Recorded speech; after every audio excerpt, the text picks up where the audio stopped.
Have you ever wondered what exactly happens during the minutes preceding a space shuttle launch and during the ascent that carries the crew from the launch pad to Earth orbit? The space shuttle was for 30 years the most complex launch vehicle ever built by humanity, a system that combined a reusable airplane, two solid rocket boosters, and a giant external tank in a configuration that had no precedent in the history of aerospace engineering. Each launch was the result of years of preparation, months of technical verifications, weeks of countdown, and a sequence of events in the final seconds before liftoff so precise and so laden with consequences that any anomaly at any point could result in mission cancellation or, in the worst scenarios that history records, in the loss of the crew. Understanding how that launch worked step by step is understanding one of the most sophisticated engineering processes that human civilization has executed repeatedly over 3 decades. Launch preparation began weeks before the designated day, with the integration of the shuttle in the Vehicle Assembly Building, the VAB, which at 160 meters in height was at the time of its construction the building with the largest interior volume in the world. In that building, the orbiter, which was the winged component that carried the crew and payload, was joined vertically to the orange external tank, which contained the 730,000 kilograms of liquid hydrogen and liquid oxygen that fed the orbiter's 3 main engines, and to the 2 solid rocket boosters that provided the additional thrust needed for liftoff. The complete assembly, mounted on the mobile launch platform, was transported from the VAB to the launch pad at Cape Canaveral by the crawler transporter, a tracked vehicle of colossal dimensions that moved at a maximum speed of barely 2 kilometers per hour to keep the assembly perfectly vertical during the approximately 6-kilometer journey separating the VAB from the launch pad. Once at the pad, the formal countdown began, which in its complete version extended over several days and included hundreds of system verifications, flight control system tests, cryogenic propellant loading, and integrity verifications of all pyrotechnic and separation systems. The countdown included planned waiting periods called holds, which were deliberately incorporated into the sequence to give ground teams time to verify the status of all systems before continuing toward launch. These planned holds also provided flexibility to manage minor technical problems without having to recycle the countdown from the beginning. The loading of cryogenic propellant, which began approximately 3 hours before launch, was one of the most visually striking events of the countdown from the outside. The enormous vapor clouds that formed around the external tank and the propellant supply connections were the hydrogen and oxygen evaporating in contact with the warm air. A visual spectacle that indicated the shuttle's main propulsion system was being prepared for operation.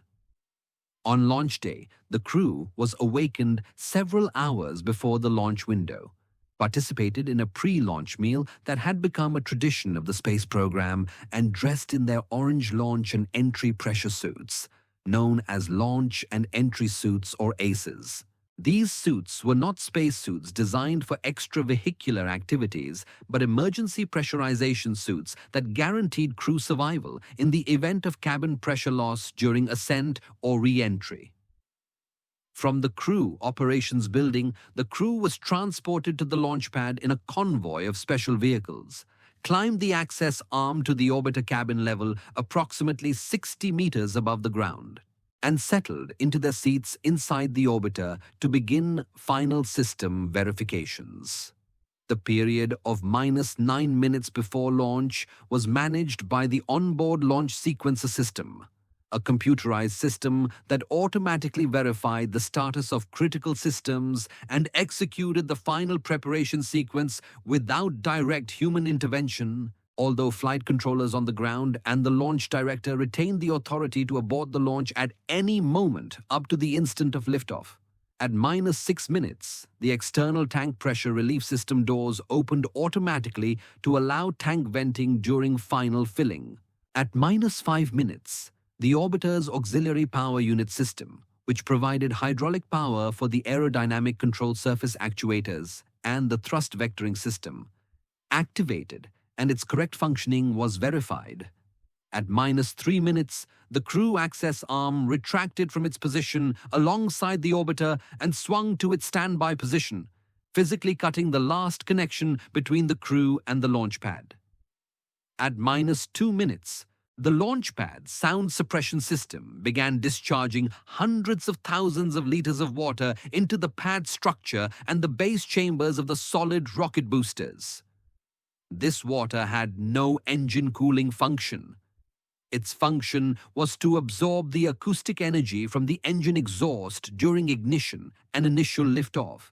reducing the acoustic vibration levels that would otherwise damage the orbiter structure and sensitive electronic systems. The acoustic pressure wave generated by the simultaneous ignition of the three main engines and the two solid rocket boosters would have been sufficient to damage the vehicle itself if it had not been dammed by this water flooding.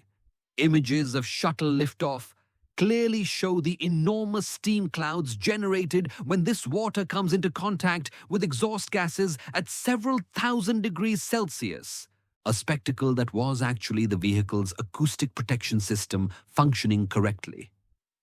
At -7 seconds, the most critical event in the entire launch sequence began. The sequential ignition of the orbiter's three main engines, the SSMEs. These engines did not ignite simultaneously, but with a delay of 120 milliseconds between each one, beginning with engine number 3, then number 1, and finally number 2. This staggered ignition sequence had a very specific purpose: to reduce the peak of the pressure wave that propagated through the propellant system when each engine opened its injection valves and combustion began. If all three engines had ignited simultaneously, the hydraulic disturbance in the propellant supply system would have been large enough to cause combustion instabilities in the newly ignited engines. The staggered ignition allowed the propellant system to partially stabilize between the ignition of each engine, ensuring a smooth transition to the full power state. During the 7 seconds between main engine ignition and solid rocket booster ignition, the shuttle experienced one of the most peculiar situations in the entire launch sequence. The main engines produced thrust of approximately 1.8 meganewtons each, for a total of 5.4 meganewtons, but the shuttle was still held to the launch pad by the 8 explosive hold-down bolts at the base of each solid rocket booster and could not lift off. The thrust from the main engines, which was oriented slightly to one side because the three engines were mounted at the rear of the orbiter, but the center of mass of the assembly was more toward the external tank, produced a perceptible flexing of the entire shuttle structure. High-speed images of shuttle ignition clearly show how the tip of the external tank swayed several meters forward and then returned to the vertical position during these 7 seconds, a movement engineers called the ignition twang. The flight control system waited for this twang to complete and for the assembly to return to the vertical position within a specified tolerance before authorizing solid rocket booster ignition. At time 0, when the assembly had returned to the vertical position after the twang, the ignition signal was simultaneously sent to the two solid rocket boosters, which were the most critical and irreversible components in the entire launch sequence.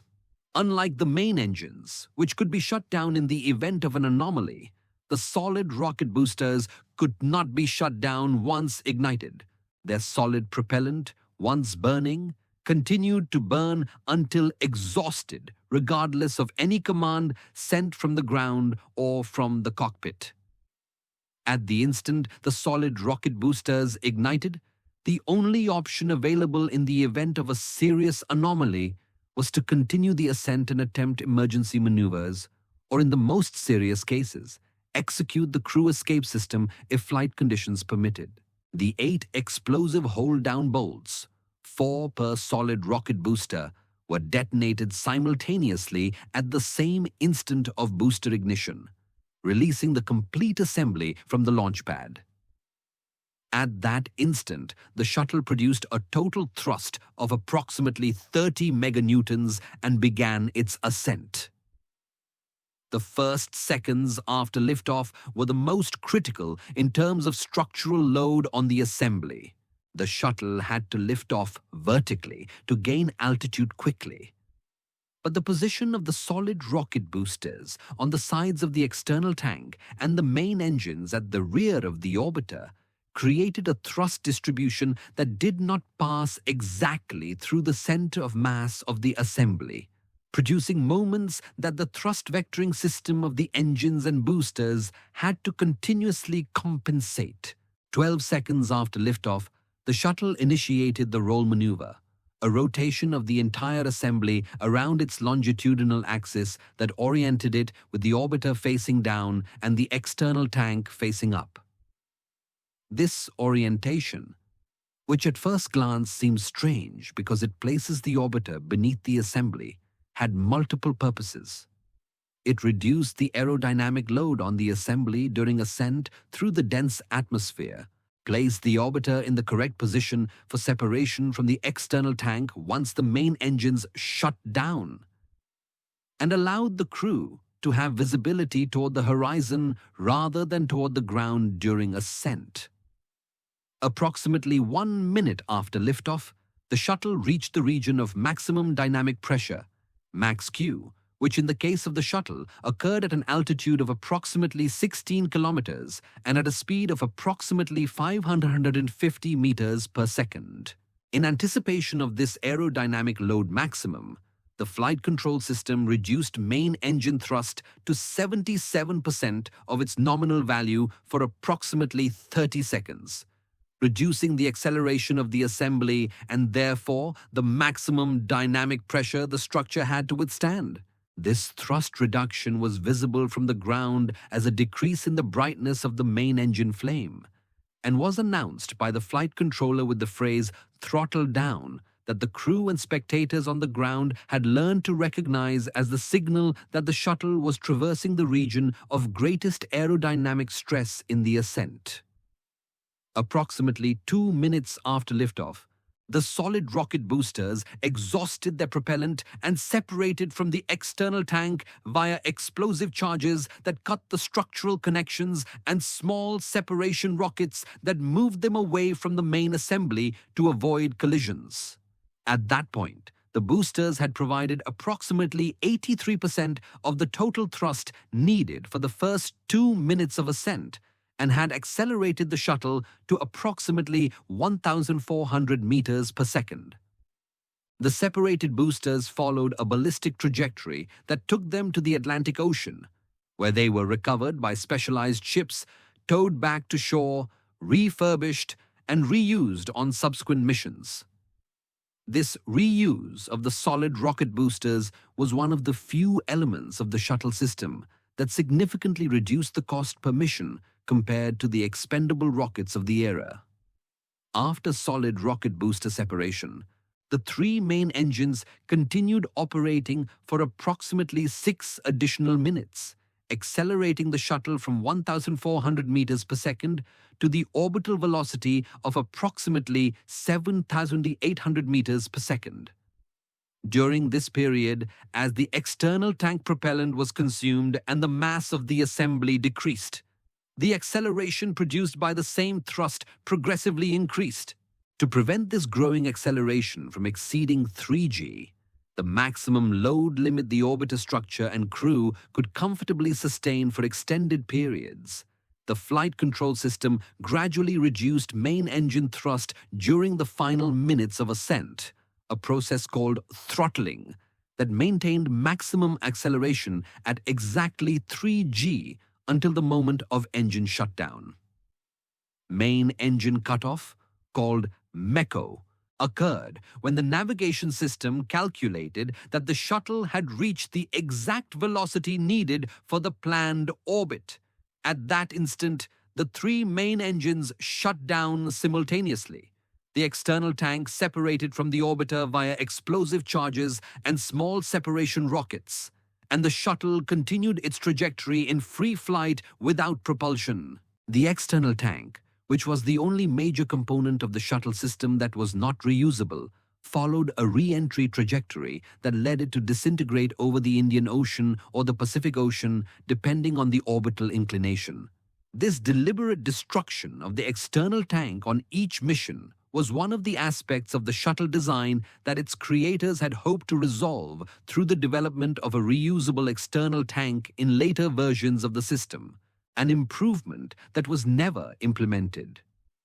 After external tank separation, the shuttle performed the orbital insertion burns with its orbital maneuvering system. The ON's two hypergolic propellant engines mounted in the pods at the rear of the orbiter that provided the additional impulse needed to raise the orbit from the suborbital trajectory it was on at the moment of main engine shutdown to the circular mission orbit at the planned altitude. These OMS burns were much smaller in magnitude than the main engine burns, but were equally critical to mission success because they determined the exact altitude and shape of the orbit in which the shuttle would spend the days or weeks of its mission.